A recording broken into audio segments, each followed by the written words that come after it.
Something extraordinary is happening in Washington right now, and it's not coming from the opposition. For the first time, Republicans themselves are pushing back against Donald Trump, quietly moving to block the power he's trying to hold on to at any cost. Emergency declarations, war-level rhetoric, and behind-the-scenes panic are colliding as Congress steps in to draw a line. This isn't just another political fight or a breaking news moment. It's a test of whether American power is ruled by law or by one man's instincts. Stay until the end, because what's unfolding here could reshape how power works in the United States long after the headlines fade. So imagine this moment, late at night in Washington, phones lighting up across Capitol Hill, aides whispering, senators checking their screens twice to make sure what they're reading is real.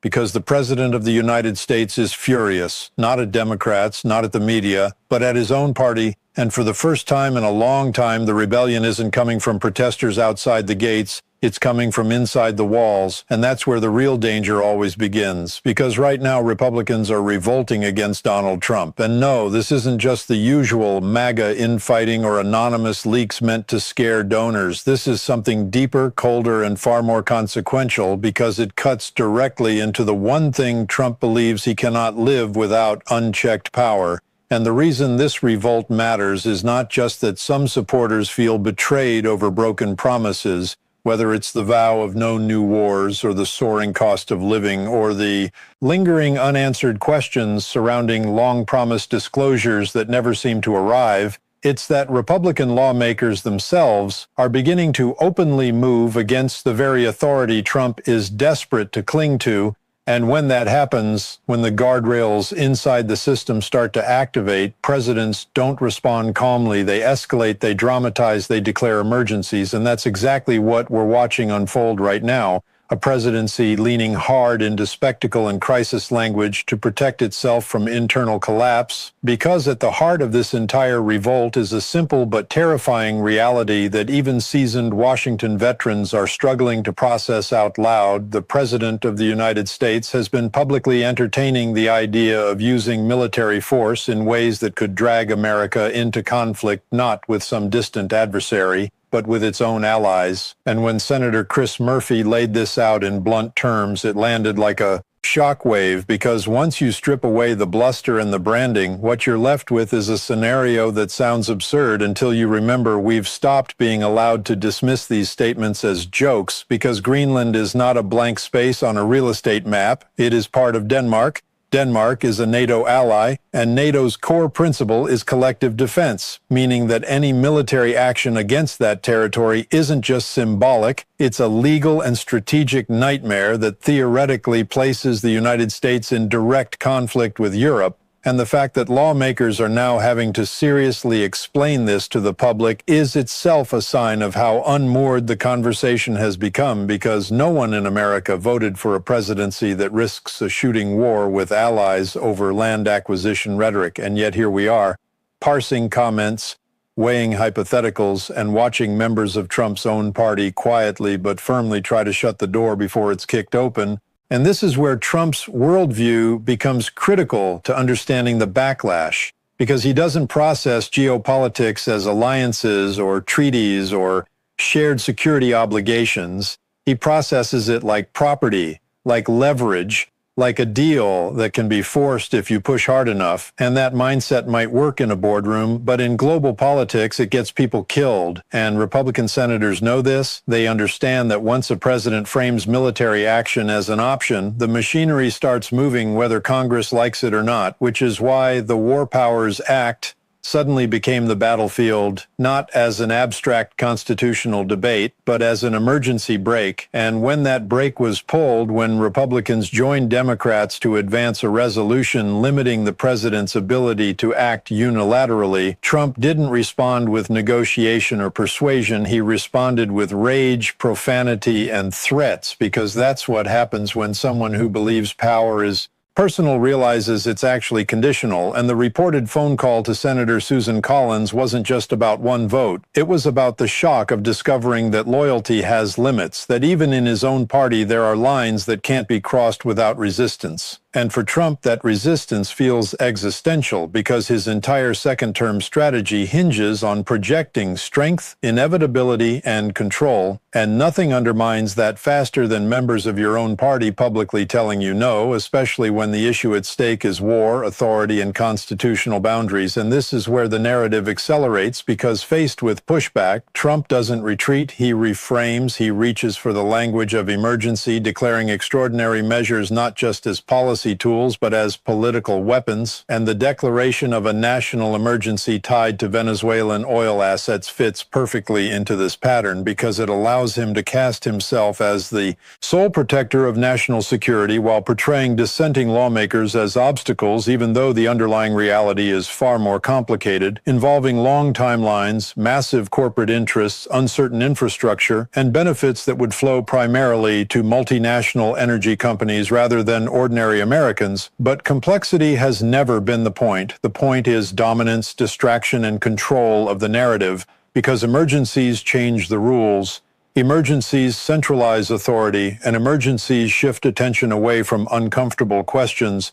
And there are few questions more uncomfortable for this administration right now than why long-promised transparency efforts have stalled, why document releases have been delayed, and why it took bipartisan pressure rather than executive initiative to move certain oversight actions forward. And when lawmakers like Sheldon Whitehouse start talking openly about inspectors general compliance failures and unanswered timelines, it signals something important. Not a conclusion, not an accusation, but concern that process itself has broken down, and that concern is exactly what Trump cannot afford, because his political survival depends not just on winning arguments, but on exhausting the public, flooding the zone, and keeping every controversy competing for oxygen.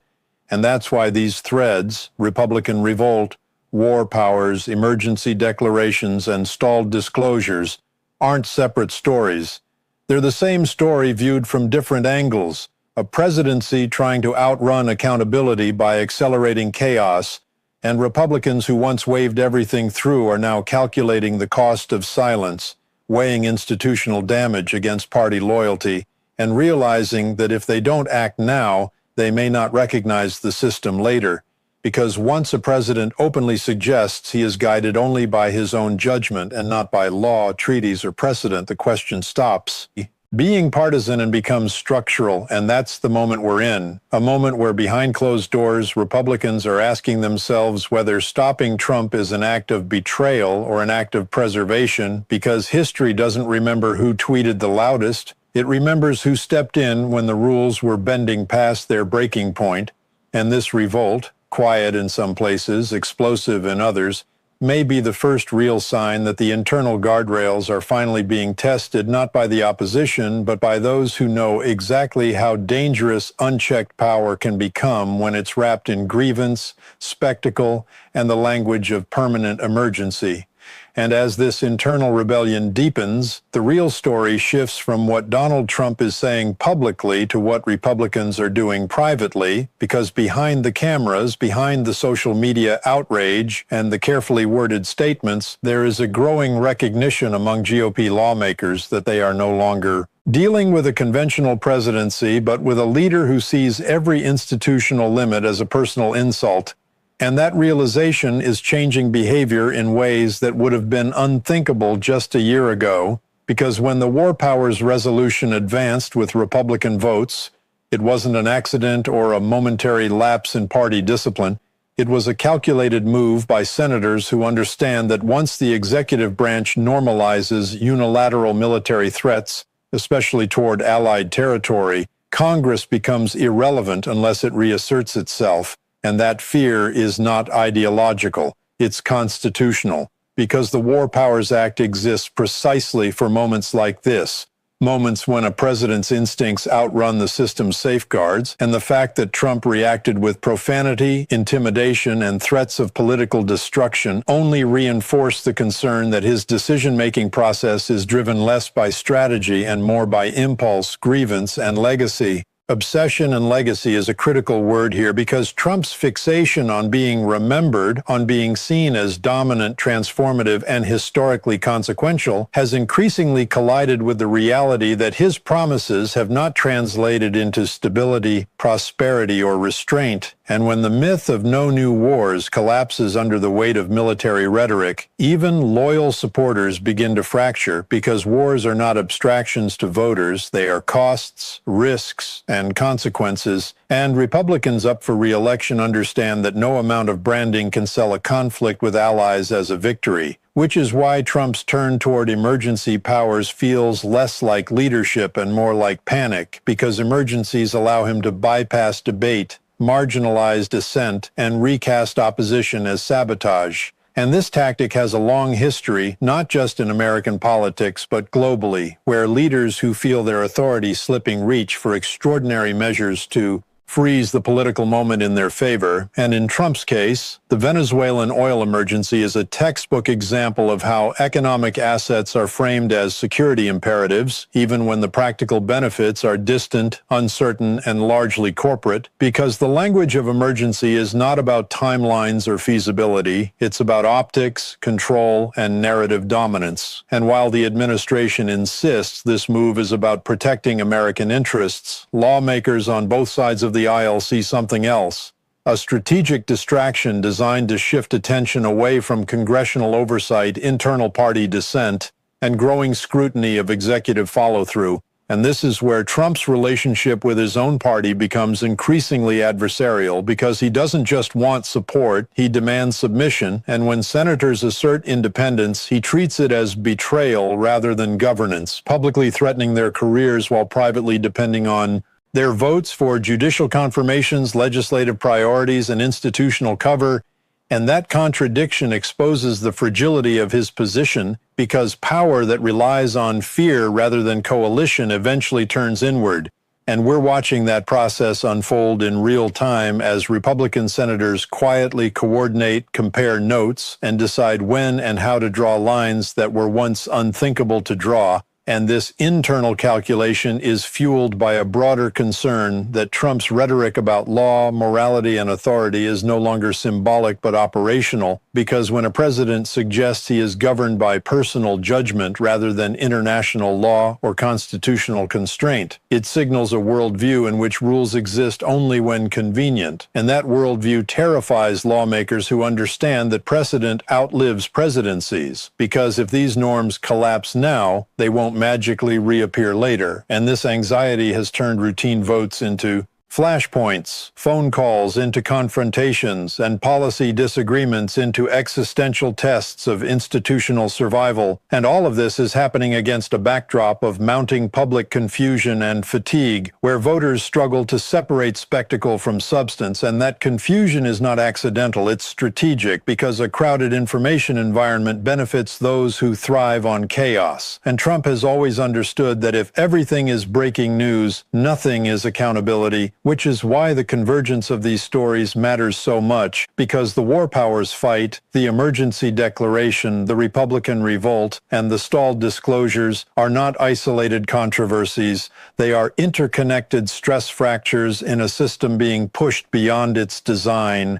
And Republicans who once rationalized every action as temporary or tactical are now confronting the possibility that silence is no longer neutral, that inaction itself becomes a form of consent, and that realization has changed the tone inside the party from loyalty to triage, because they are no longer asking how to help Trump win the next news cycle. They are asking how to prevent irreversible damage to the institutions they still need to function after he is gone. And that shift, subtle but profound, is why this revolt feels different, quieter in some ways, but far more serious, because it's driven not by ideology, but by alarm, by lawmakers who understand that when emergency powers become routine and war rhetoric becomes casual, the line between governance and authoritarianism blurs. And once that line disappears, it rarely comes back without a cost. And that cost is what Republicans are now trying, perhaps belatedly, to avoid, even as Trump escalates attacks and frames every check on his power as an attack on the nation itself,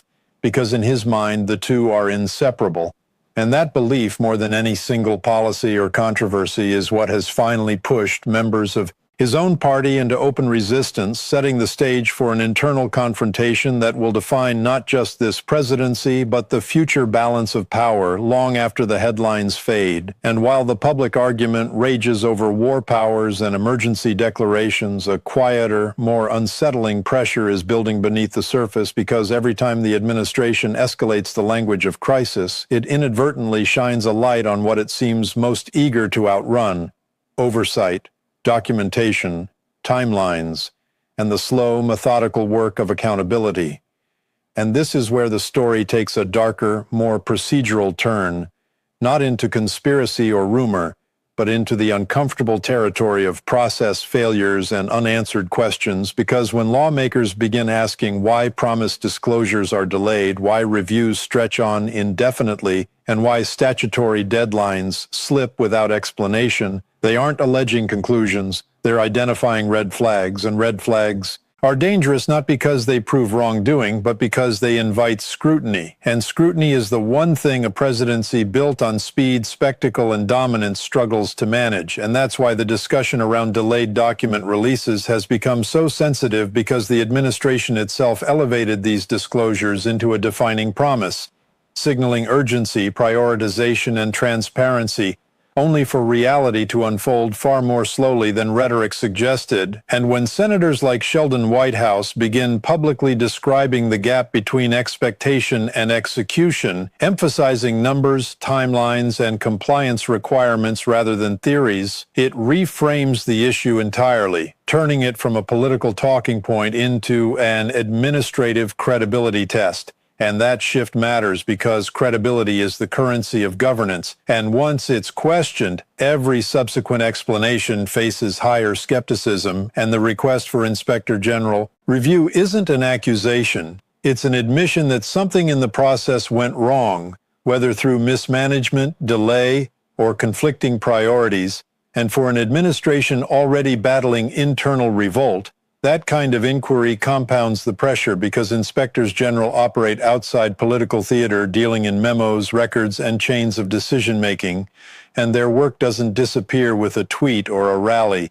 And this is where Trump's strategy becomes clearer, not in any single statement, but in the pattern of escalation, because whenever scrutiny tightens, the narrative widens, emergencies are declared, external threats are emphasized, and the conversation shifts from documentation to dominance, from compliance to confrontation, and it's not subtle, it's instinctive. A reflex honed over decades: flood the zone, change the subject, raise the stakes, and hope the audience moves on. But Congress isn't an audience, it's a co-equal branch, and some lawmakers are beginning to behave like it again, pressing for subpoenas, following financial trails, and asking why certain avenues weren't pursued proactively if transparency was truly the priority.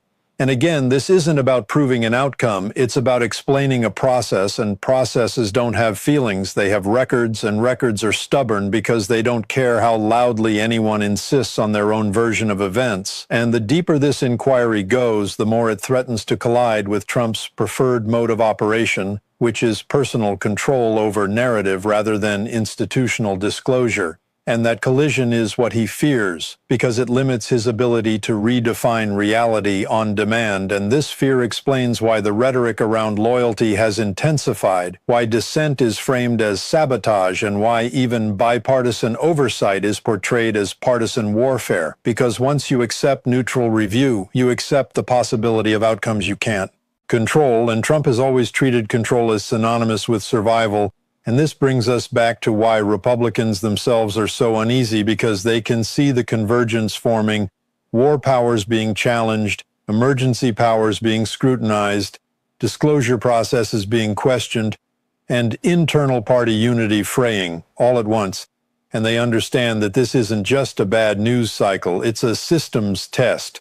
One that asks whether institutions still function when pressure comes from the top rather than the outside. And some Republicans are now quietly acknowledging that the real risk isn't what investigators might find, but what happens if oversight fails entirely, because a system that can't examine itself becomes brittle. And brittle systems don't bend, they shatter. And this awareness has shifted the internal conversation from defense to distance, from justification to insulation, as lawmakers calculate how to separate their own constitutional responsibilities from a presidency that increasingly treats those responsibilities as obstacles, and all the while, Trump continues to push forward, framing himself as besieged, misunderstood, and unfairly constrained, leaning harder into the language of destiny and personal judgment, even as the institutional machinery around him begins to hum louder, slower, and more deliberately, because oversight doesn't rush, it accumulates, and that accumulation is what keeps him awake, because no matter how many crises are declared or enemies named, paper trails don't vanish, deadlines don't forget, and processes don't care about loyalty. And that's why this moment feels heavier than previous controversies, because it's no longer about what Trump says or tweets,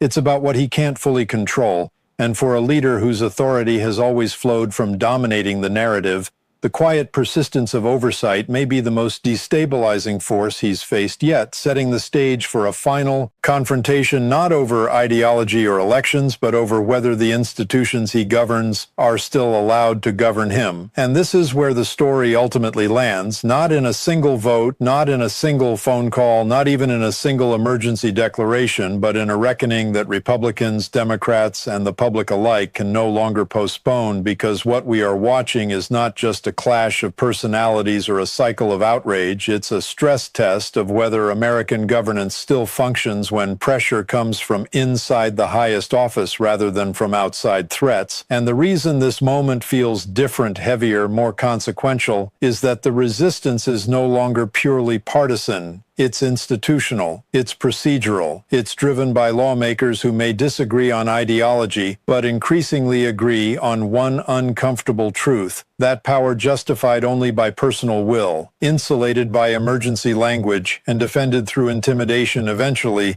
turns against the very system that grants it legitimacy. And Republicans know this, even if they won't all say it out loud, because they understand that today's shortcuts become tomorrow's precedents, and once those precedents exist, they don't belong to one man or one party anymore. They belong to whoever comes next. And that realization has transformed quiet unease into cautious action. Votes cast not for applause but for restraint. Oversight requests framed not as attacks but as necessities, and distance created not out of disloyalty but out of self-preservation, because history is unforgiving to those who confuse silence with neutrality, and Trump, for all his bravado, senses this shift, which is why his rhetoric has grown sharper, his framing more apocalyptic, and his reliance on emergency powers more pronounced. Because leaders who feel control slipping don't slow down, they accelerate, they raise the stakes, they demand loyalty tests, and they insist that only they can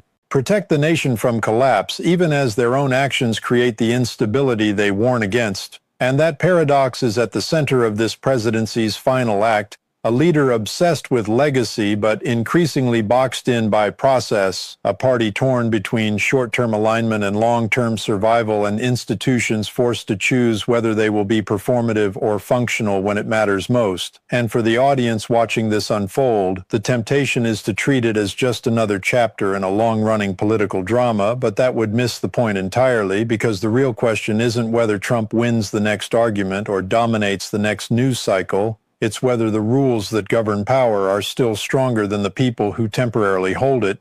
And that question doesn't belong to politicians alone. It belongs to voters, to citizens, to anyone who expects stability rather than spectacle from leadership. And as this revolt continues, as oversight grinds forward, and as emergency narratives collide with constitutional limits, the outcome will tell us something profound about where American democracy actually stands, not in theory, but in practice, because systems don't fail all at once. They erode gradually, challenged, tested, and normalized until someone finally says no. And right now, that no is coming not from the outside, but from within, from Republicans who understand that stopping a leader from going too far is not betrayal, it's responsibility. And whether that responsibility holds under pressure will shape not just this presidency, but the rules every future president inherits, which is why this moment matters so much, why it deserves attention beyond outrage, and why it demands engagement, scrutiny, and conversation. Because democracy doesn't protect itself. It relies on people willing to defend it when it's inconvenient, uncomfortable, and politically risky, and that defense, quiet or loud, is the real story unfolding behind the headlines, one that will be written not by declarations or threats, but by the choices made when power meets its limits, and the world is watching to see